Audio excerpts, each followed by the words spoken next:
Hey everybody, wanted to take some time and overview our NIPPON procedures that we've got. These are incredibly important for the safety and the upkeep of one of our most important customers, NIPPON. This form here is provided by them and then modified for some Jett Express specifics here. Overall, I want to go through this form in detail, make sure that there's any questions are answered or any areas of opportunity. So as it reads here, Jett Express is committed to ensuring the safety of our drivers, vehicles, and cargo while maintaining compliance with our customer requirements, just like this one with NIPPON. This policy outlines mandatory procedures for our drivers when picking up and delivering the NIPPON Express USA Indy office.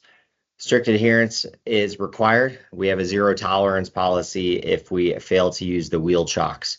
This has been a previous issue that we've got to get fixed when loading and unloading area in the dock.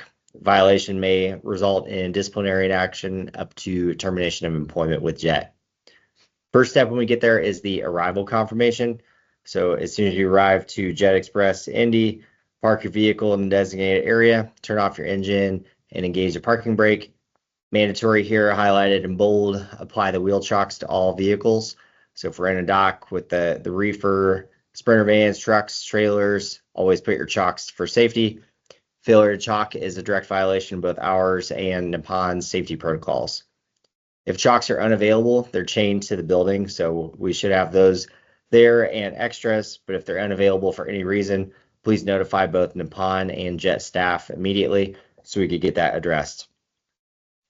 And then we want to take a clear photo showing that our vehicle is chalked, just like this example here, photo number 1.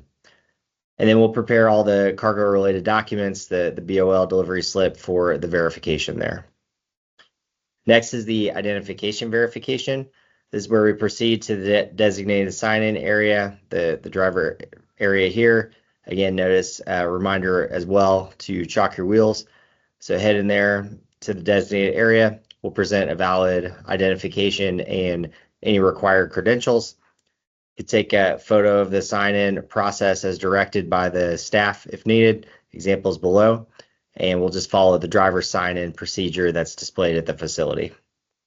So in this door, this is the sign-in area with the cage and the sign-in log.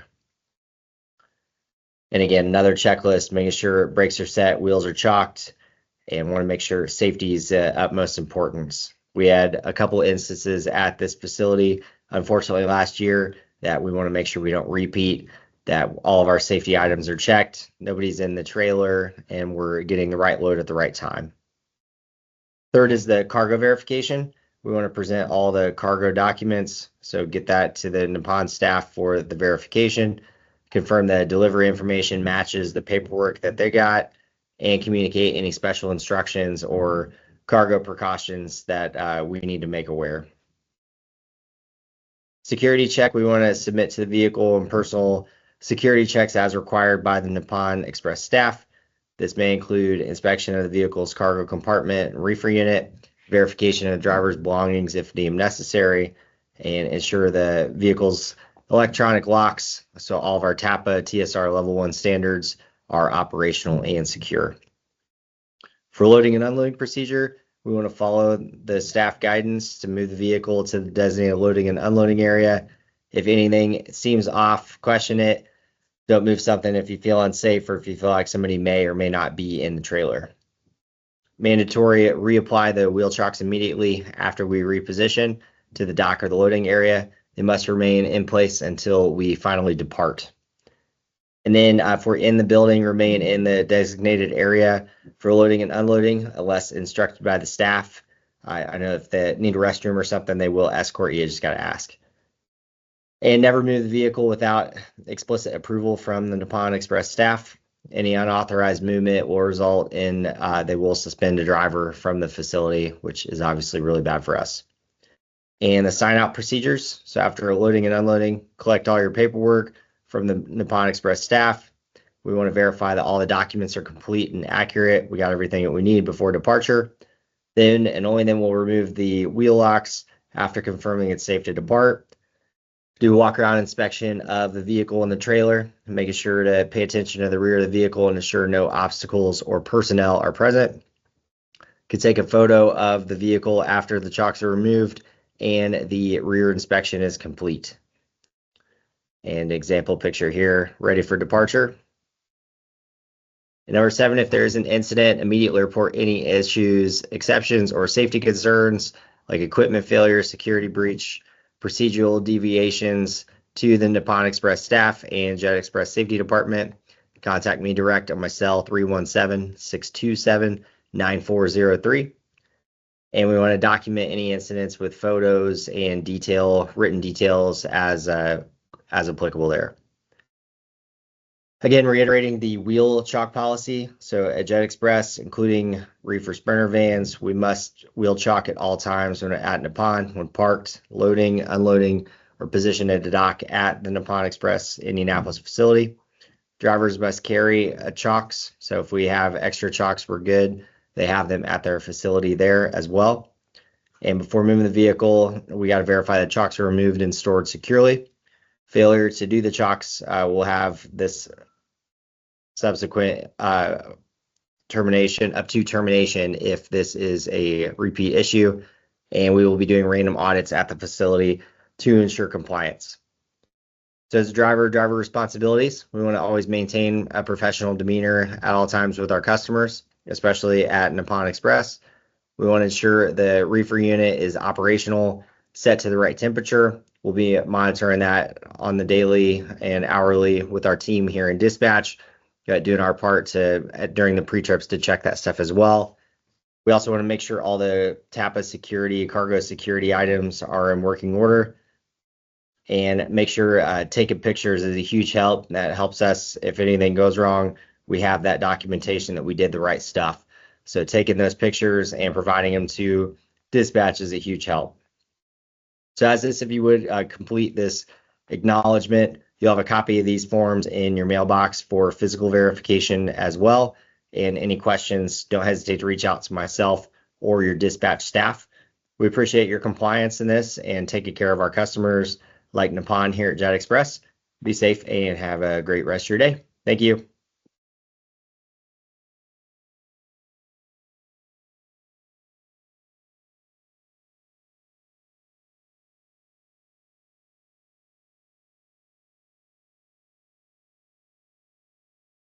Hey everybody, wanted to take a couple minutes and overview. We have an important update in regards to our policies for Nippon Express loads for the China loads. Wanted to overview this in detail, why it's important and why we need to do the things that are outlined here. This is a requirement, so everybody is going to need to do this. Please pay attention. Any questions? We are going to have checks and balances, making sure this process is being done, and I'll go into detail as to why. So first off, when does this apply? This is for any shipment with Nippon Express that's a refrigerated shipment. Typically, we're going to see these called China loads or going to China Airlines, but they can go other places as well. Wanted to call that out. Next, I want to reiterate why this is important. Nippon Express, if you're not aware, is one of Jett Express's biggest customers. Hauling the Eli Lilly freight for them is one of, if not the most important of our customer relationships. This is why we get all those certifications, why we have all the TAPA equipment, is for customers like this. And any errors that we have, if we mess up a container, if we mislabel it, if we don't catch a mistake, could lead to tens of thousands of dollars, if not substantially more, in fines and losses to one of our key customers. This is not only a huge financial hit, but it could lose one of our major customers if we lose trust in this area. Next is detail of what the problem is. So we have to match, you'll see on the container and on the label, there's the 5-digit number. This shipment, we matched 1 and we missed 3. So 41513, the container number, you can see clearly on the label, 41513. The bad ones, 41264 container number, had 41053. And the last one there, you can see the first 4 digits are different. Can't see the whole picture there. But we missed multiple and only sent one to the correct country. What the cause is from this is that the container arrives to the wrong country. It's held up at customs. So Nippon, Japan, that is waiting on this shipment, the containers are stuck in customs, so they can't get what they want. Obviously, they're extremely ticked if they don't get their expensive medicine where it needs to go. Next, I want to detail the process that this should be the correct process that we're following on every load, every time, with every driver. So step one, we're given the labels at NIPPON Indy. We want to make sure the container number is on the labels that we get. They handwrite those on there, should be really clear. Step two, we drive to China Airlines. We give the packet to the agent and we keep the labels. So step three, the labels go on the can as they're unloaded.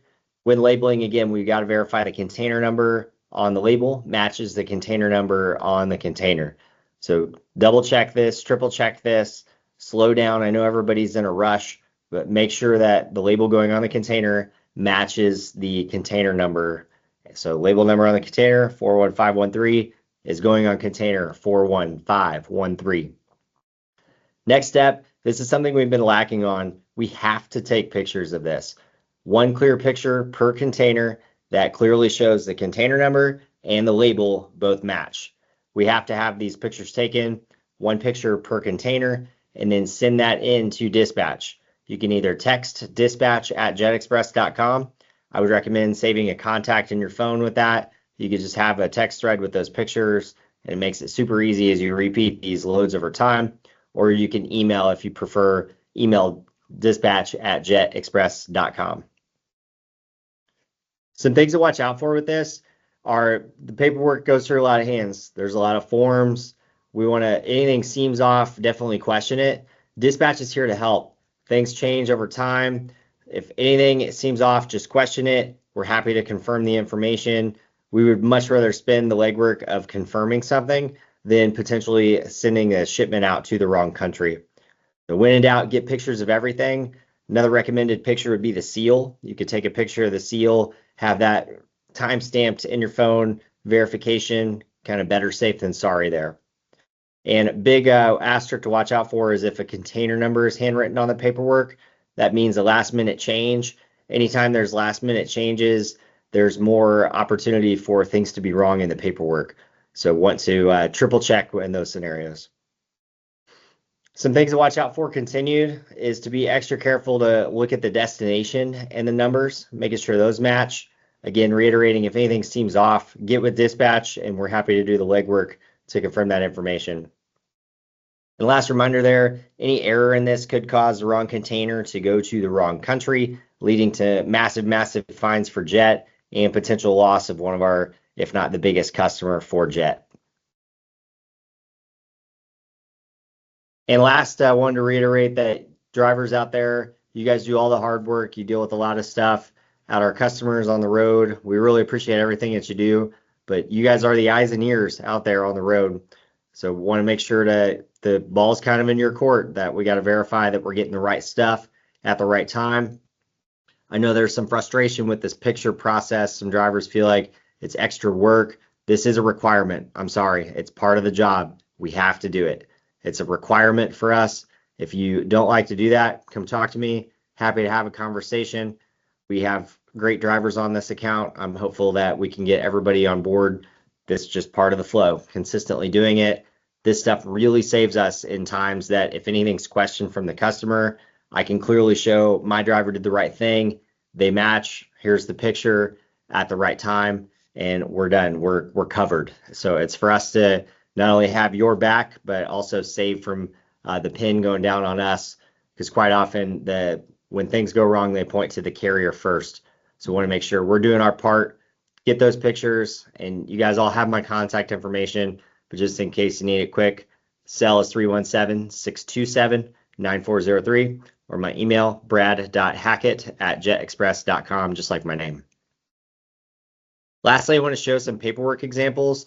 First up, we have the airway bill here. Things to watch out for is confirming the destination and your seal number on that, and that all the containers are listed on the shipment. And then lastly, we have the 7-page document, the more paperwork here. Again, verifying that we have all the containers listed here. So right number of containers and the right air freight bill there.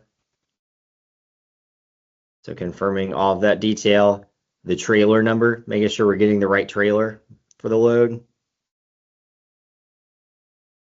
and then making sure we have our customs paperwork locked in as well. The two major forms to watch out for that are missing that Nippon sometimes last minute want to make sure we're holding them accountable is that IAC form and then the CCSF form. So I want to make sure that those are in there every time. This is that CCSF form. They have to write this information on there and sign off. Sometimes we're scrambling Mr. Neal to get that at the last minute. So I want to make sure that we have that from the team. And then that IAC form, so the cargo certification form here, is the second one that's missing commonly there. So summarization here, I really appreciate everybody's help and support in this. We want to set ourselves up for success. This picture process, again, reiterates how we can have your back, have that documentation, and dispatch is going to be saving and organizing those for every load, so we have those. I appreciate it. Again, any questions, let me know. Thank you for your time. Be safe out there and have a great rest of your day. Thanks.